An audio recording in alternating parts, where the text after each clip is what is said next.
What's up, guys? Andrew here from IGN. I'm with Josh Jeffcoat from Gearbox. How you doing, Josh? Hey, what's going on?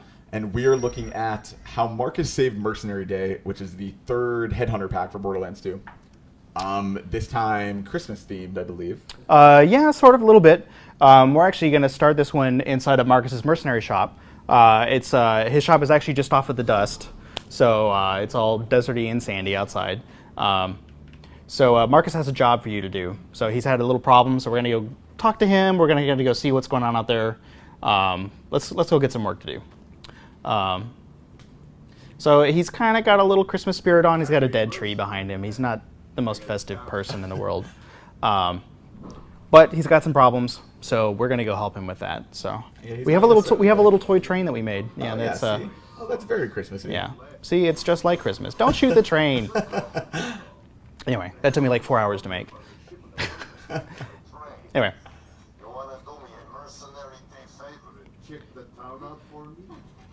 So Marcus keeping busy for sure. Yeah. So Marcus has this little wardrobe in the back of his shop that he's going to let us step through, and on the other side is not the desert anymore. Ooh. It's we've been transported to a new place known as Frost Bottom.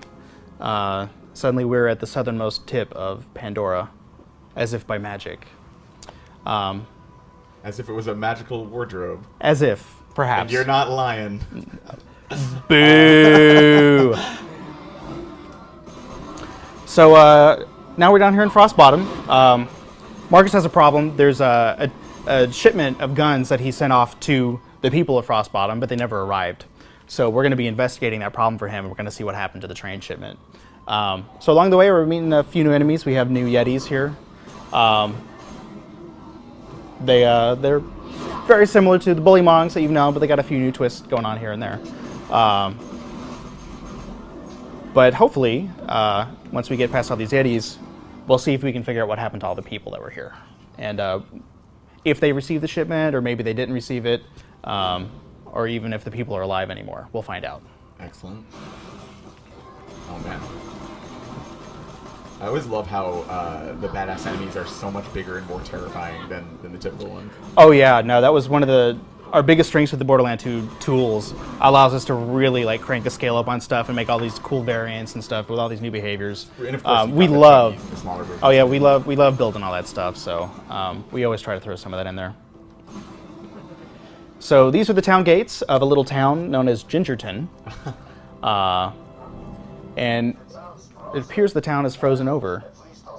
There's a couple of people left, but they all look like they're frozen. So apparently, the town has lost all semblance of heat. So we're going to go see if the furnace is active, or see if we can figure out why everything's frozen, and see if we can fix that problem. It's cool that once again you guys are able to kind of play with the environment and make it, you know, like obviously you have like the snowed-in houses here and everything, like that. You guys are kind of able to adapt the theme to fit with what you're doing for the content. Yeah, no, we have a lot of fun with this stuff. So these holiday-themed DLCs give us a little bit more leeway than we would normally have to do a little stranger type stuff. So if you actually look very carefully at these houses, you'll notice that they're actually all made of gingerbread, which is why the name of the town is Gingerton. A nice touch. So, but it's this little community down here nestled out on the edge of this mountain here. And then once we get further into the mountains, there's some different locations with different people that are there.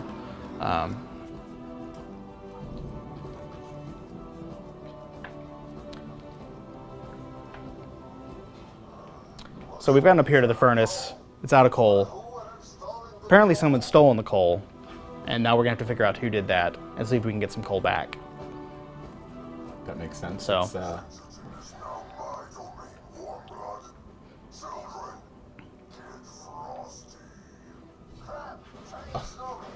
I love all the expressions on these snowmen. Oh yeah.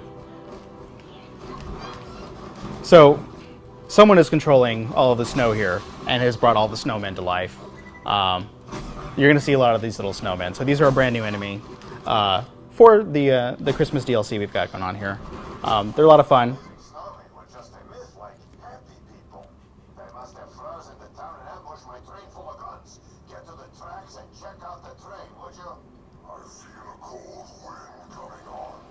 It's like the most intimidating voice. Oh yeah.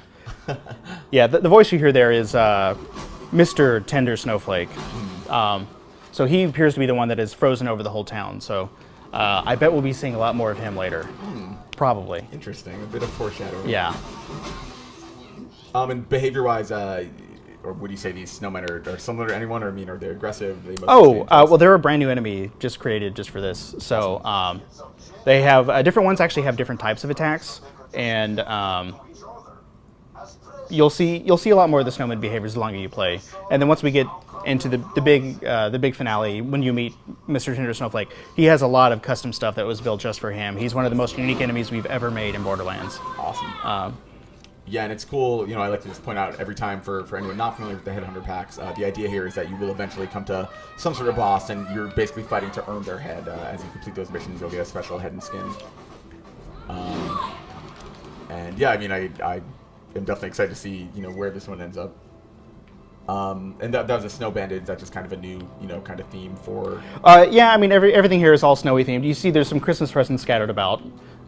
So this is our custom lootable that we made for Christmas. So these presents are actually scattered all over. They also have, because it's Christmas, a tiny chance to give you some iridium too, awesome. Which is actually something that we never do with lootables, or we rarely do with lootables. Yeah, it's cool that you guys have customized those for each one too. We saw the ovens in the previous one, and I believe there was the smashable pumpkins in Halloween. Yeah, very cool. And again, it's cool seeing you guys have kind of spread out the enemies from the core game across all of these. I think we saw Goliaths in the previous ones, and it's kind of cool seeing yeah, we're across all the Headhunter packs. We're trying to keep a really good mix of all of the enemy types. We're trying not to repeat too much there, so that each one of these feels very fresh and very different than all the other ones, just to keep the combat from getting stale. So we have a whole lot to choose from Borderlands, and then we always take those creatures and then do variants of them or give them new behaviors or new decorations and stuff to tie them into the new locations that they're at. So we always work really hard to kind of keep everything fresh and new. Yeah, I think the systems of the game definitely lend themselves to that too, because you're always able to draw from kind of that very big pool for sure.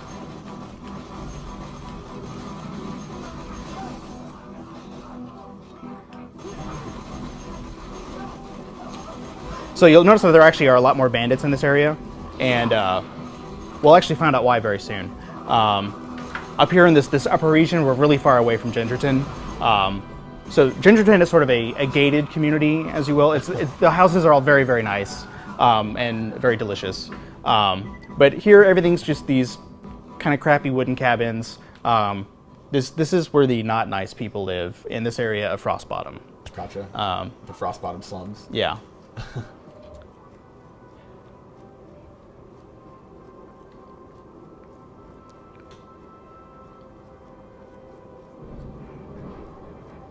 I love the names, based on carols and tinsel. Oh yeah, yeah. Nicely done. So up here, we found Marcus's train, and if you look, this badass Yeti is chained to one of the cars, and he was trying to steal it. So if we didn't kill him immediately, he will actually take the car away. Oh wow. There's actually an optional objective to stop him, because if you stop him in time, you're actually able to get up on the car, and there is a chest hidden on top. Oh wow. So if you can respond to that quick enough, you get an extra loot chest. But up here, basically, the bandits were trying to intercept that shipment that Marcus was talking about, and unlink all the cars and basically take all the loot in Marcus's shipment for themselves. So now we found the train. Now we're gonna take care of this little problem here and see if we can't send that train on its merry way where it needs to get going. See, merry way. I see what you did there. Yeah, yeah. I practiced that one.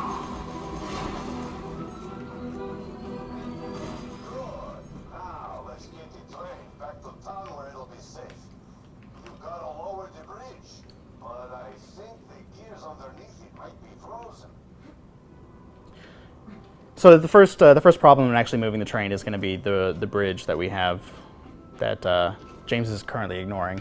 The bridge is raised up, but it's also frozen in the upper state. So we're basically just going to have to break down some of that ice and collapse the bridge back down into its normal working position here. You get one more piece of ice over there. There we go. Once the guns are back in Gingerbread, we can take them home before the town unfreezes. Then we'll tell the townsfolk that bandits stole the guns and all of the Christmas presents, because we have custom interaction text on all the lootable items. For Christmas presents, the interaction text usually says like use or open. For the Christmas presents, it says what's this, as a little nod to The Nightmare Before Christmas whenever Jack Skellington discovers Christmas Town. That's really cool. Yeah, you guys have definitely had fun with those. You know, of course, you have like the die roll and the Tiny Tina. Oh yeah, yeah.